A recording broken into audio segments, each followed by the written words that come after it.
चलिए तो आज का टॉपिक शुरू करते हैं। आज हम पढ़ने वाले हैं रेखीय आवर्धन। रेखीय आवर्धन ये लास्ट टॉपिक है इस लेसन का लास्ट टॉपिक है। उसके बाद से ये लेसन ख़त्म हो जाएगा। उसके बाद हम इस पे टोटल चैप्टर से सवाल लगाएंगे और सवाल लगाने के बाद इस चैप्टर को क्लोज कर देंगे।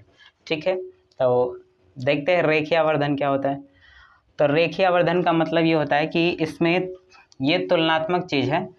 प्रतिबिंब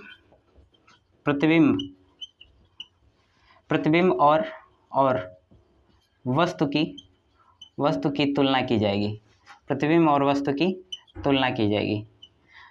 तो तुलना करने का मतलब ये है कि ये देखा जाएगा कि वस्तु से प्रतिबिंब कितना बड़ा बन रहा है या फिर कितना छोटा बन रहा है।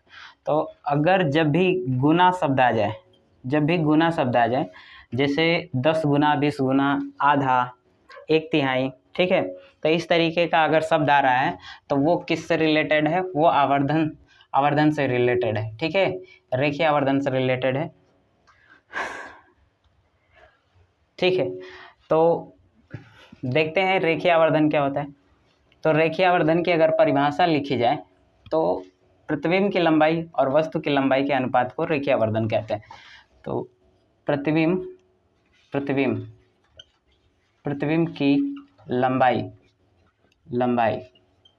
लंबाई तथा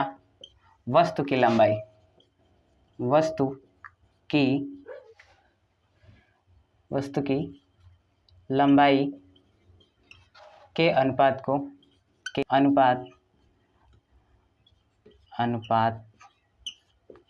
अनुपात को रेखीय आवर्धन कहते हैं। रेखीय आवर्धन कहते हैं। ठीक है, तो प्रतिबिंब की लंबाई और वस्तु की लंबाई के अनुपात को क्या बोला जाएगा? रेखीय आवर्धन। तो इसका मतलब क्या होता है देखते हैं। तो किसकी लंबाई बोला गया है? प्रतिबिंब की लंबाई। तो प्रतिबिंब की लंबाई को किससे दिखाते हैं? आई से। और वस्तु की लंबाई को किससे दिखाते हैं? ओ से। तो इन दोनों का अगर अनुपात देखा जाए तो इसी अनुपात को बोला जाएगा रेखीय आवर्धन। रेखीय आवर्धन को एम से दिखाते हैं। यहाँ पे लिख देंगे कि इसे एम से दिखाते हैं। ठीक है, तो ये हो जाएगा रेखीय आवर्धन का फार्मूला। रेखीय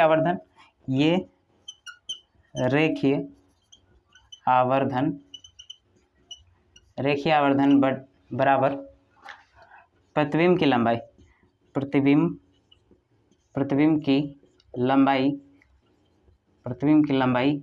बटे वस्तु की लंबाई। ठीक है, तो ये रेखीय आवर्धन का फार्मूला है। यहाँ से और किसके बराबर हो सकता है? तो ये रेखीय आवर्धन जो होता है ध्रुव से प्रतिबिंब की दूरी बटे ध्रुव से वस्तु की दूरी के अनुपात के बराबर भी होता है। तो ये रेखीय आवर्धन इसके बराबर भी और इसके बराबर भी होता है। तो यहाँ से फार्मूला बन के आएगा m = I/O = V/U। ठीक है, I/O = V/U। जब भी रेखीय आवर्धन की बात करेगा तो प्रतिबिंब और वस्तु की तुलना करेगा। बोलेगा कि प्रतिबिंब इतना गुना बन रहा है, जैसे 10 गुना बन रहा है बड़ा, 20 गुना बड़ा बन रहा है, 3 गुना बड़ा बन रहा है, 4 गुना, आधा बन रहा है, 1/3 बन रहा है। तो जब भी इस तरीके का शब्द आएगा तो उसको हम रेखीय आवर्धन से ही हल करेंगे। ठीक है, तो आइए इस पे क्वेश्चन देखते हैं। अब क्वेश्चन क्या है?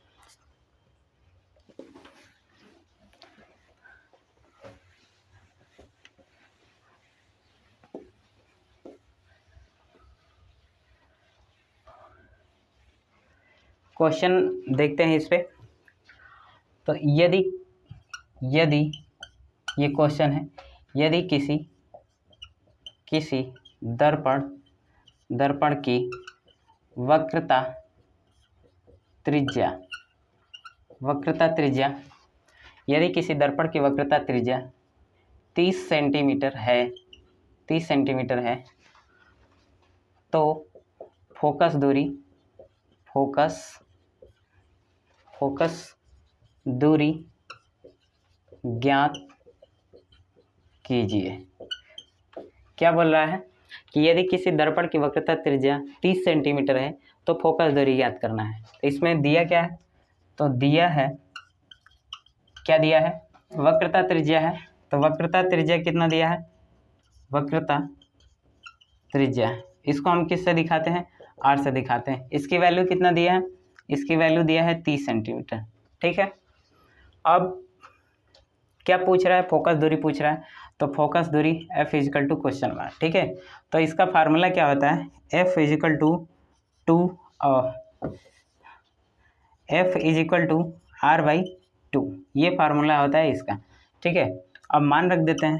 तो F इजिकल टू R का मान कितना है, R का मान है 30/2। अब ये काट के आ जाएगा आंसर 15 सेंटीमीटर। ठीक है, तो ये है।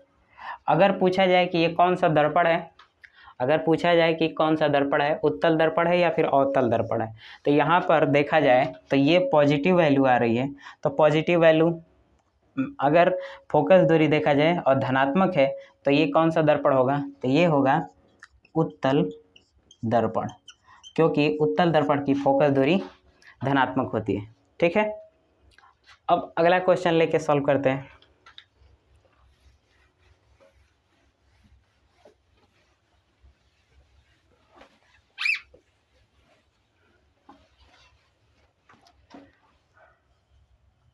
अगला क्वेश्चन क्या है,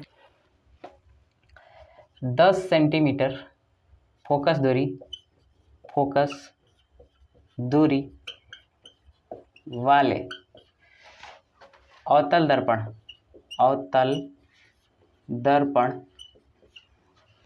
दर्पण के सामने 10 सेंटीमीटर फोकस दूरी वाले अवतल दर्पण के सामने 20 सेंटीमीटर दूरी पर वस्तु रखी है, तो प्रतिबिंब की स्थिति तथा प्रकृति बताइए। और इसका किरण आरेख भी बनाइए। ठीक है, तो इसमें क्या पूछा है, प्रतिबिंब की स्थिति और प्रकृति पूछा है और किरण आरेख बनाने के लिए बोल रहा है। तो आइए देखते हैं इसको कैसे सॉल्व किया जाएगा। तो इसका अगर सॉल्यूशन देखा जाए, तो सबसे पहले लिखेंगे दिया है क्या दिया है, तो फोकस दूरी कितनी है, 10 सेंटीमीटर। तो F इजिकल टू 10 सेंटीमीटर, मैं यहाँ से लिख रहा हूँ। क्या दिया है, क्या दिया है, फोकस दूरी 10 सेंटीमीटर। ठीक है, फोकस दूरी क्या है, 10 सेंटीमीटर। अब क्या बोला है कि अवतल दर्पण, तो किस में दिया है, तो ये दिया है अवतल दर्पण में। तो अवतल दर्पण की फोकस दूरी ऋणात्मक होती है, तो अवतल दर्पण की फोकस दूरी ऋणात्मक हमने दिखा दिया। ठीक है, क्वेश्चन में नहीं देगा कि ऋणात्मक है कि धनात्मक है, आपको समझना रहेगा। तो फोकस दूरी कैसी होती है अवतल दर्पण की, तो अवतल दर्पण की फोकस दूरी ऋणात्मक होती है। अब क्या बोला है कि अवतल दर्पण के सामने 20 सेंटीमीटर की दूरी पर वस्तु रखी गई है।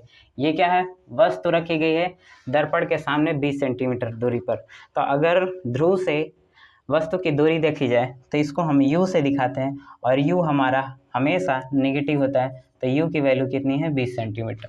अब क्या पूछ रहा है, प्रतिबिंब की स्थिति और प्रकृति, तो V के बारे में पूछ रहा है। ठीक है, और किरण आरेख बनाने के बोल रहा है। तो V का मान निकालेंगे सबसे पहले, उसके बाद से हम किरण आरेख बना लेंगे। तो आइए देखते हैं। तो इसका फार्मूला क्या है, 1/F is equal to 1/V plus 1/U, ये है दर्पण का फार्मूला। अब इसी फार्मूले पे हम मान रखेंगे, तो मान रख देते हैं। तो 1/F की वैल्यू कितनी है, -10, और इजिकल टू 1/V जो चीज़ पूछेगा उसका हम चिन्ह नहीं रखेंगे, उसका चिन्ह खुद निकल के आएगा। ठीक है, ये प्लस है और 1 यू की वैल्यू कितनी है, यू की वैल्यू है -20। ठीक है, यू की वैल्यू कितनी है -20। अब हमें भी का मान निकालना है, तो इसको हम इधर पक्षांतर कर देंगे तो होगा क्या, ये 1/-10 और ये माइनस है इधर आएगा प्लस बन जाएगा, तो 1/20 = 1/v। अब यहाँ से इसको सॉल्व किया जाए तो एलसीएम कितना आएगा, एलसीएम आएगा 20, ये हो जाएगा -2 और ये +1 सॉल्व किया जाएगा तो इससे इसमें भाग देंगे तो 2 बार में कटेगा, ऊपर नॉमिनेटर से गुणा किया जाएगा तो 2 बार में कटेगा, ये 2 और इससे गुणा किया जाएगा तो 2 × 2, उसके बाद से इससे हम भाग देंगे तो 1 बार में कटेगा और ऊपर 1 से गुणा कर देंगे। अब ये किस तरीके से होगा, तो ये हो जाएगा जब अधिक वाले का चिन्ह लगेगा, 2 चिन्ह हो तो घट जाएगा, तो अधिक वाले का चिन्ह क्या है 1/20 = 1/v। तो यहाँ से हमें 1/v का मान नहीं चाहिए बल्कि v का मान चाहिए, तो v को हम पक्षांतर करेंगे तो ये भी पक्षांतर, v को हम उल्टा करेंगे तो ये भी उल्टा हो जाएगा, तो v = -20 सेंटीमीटर। तो v की वैल्यू कितनी आई -20 सेंटीमीटर। जब v माइनस हो तो इसका मतलब क्या है कि हमारा प्रतिबिंब वास्तविक बना है। वास्तविक का मतलब होता है कि दर्पण के सामने बनेगा। ठीक है, तो आइए इसका किरण आरेख बना के देखते हैं। तो किरण आरेख बनाने के लिए आपको क्या क्या चाहिए, f चाहिए, v चाहिए, u चाहिए। तो f अपना कितना है 10 सेंटीमीटर, u कितना है 20 सेंटीमीटर और v कितना है 20 सेंटीमीटर। यहाँ पे देखा जाएगा कि जहाँ पे वस्तु को रखा गया है वहीं पे प्रतिबिंब बना है। ये कौन सी स्थिति है, जहाँ पे वस्तु रखा गया है और वहीं पे प्रतिबिंब बनेगा, तो ये कौन सी स्थिति है, जब हम वस्तु को वक्रता केंद्र पे रखते हैं तो वक्रता केंद्र पर ही प्रतिबिंब बनता है। तो वक्रता केंद्र वाला हम यहाँ पे किरण आरेख बनाएंगे। ये है अवतल दर्पण, ये है अवतल दर्पण। अब ये मुख्य अक्ष लाइन हो गया, ये ध्रुव हो जाएगा, ये फोकस हो जाएगा,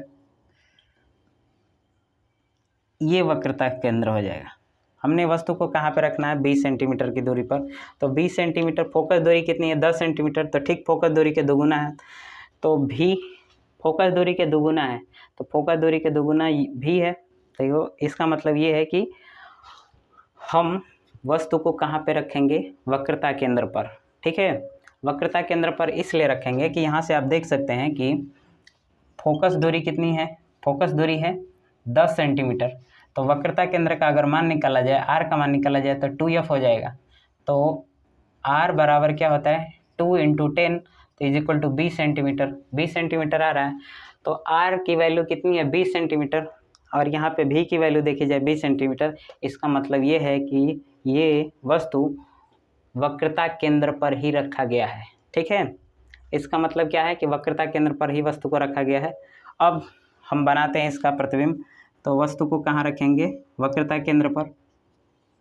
ठीक है, अब यहाँ से हम किरण को भेजेंगे, तो किरण को भेजने का तरीका क्या है, हम बताए थे कि सबसे पहले मुख्य अक्ष के समांतर भेजा जाएगा। तो जब मुख्य अक्ष के समांतर भेजा जाएगा तो जब इसका परावर्तन होगा तो कहाँ से जाएगा, फोकस से जाएगा।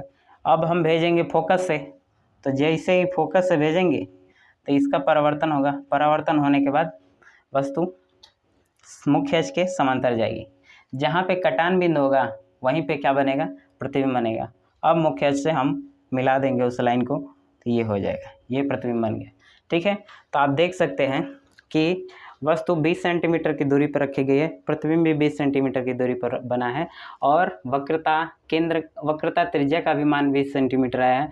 इसका मतलब ये है कि जो वस्तु है 20 सेंटीमीटर की दूरी पर रखा गया है और कहाँ पर रखा गया है, तो वक्रता केंद्र पर रखा गया है और ये बन गया इसका किरण आरेख। ठीक है, तो यहाँ पे लिख देंगे कि अतः वस्तु वक्रता केंद्र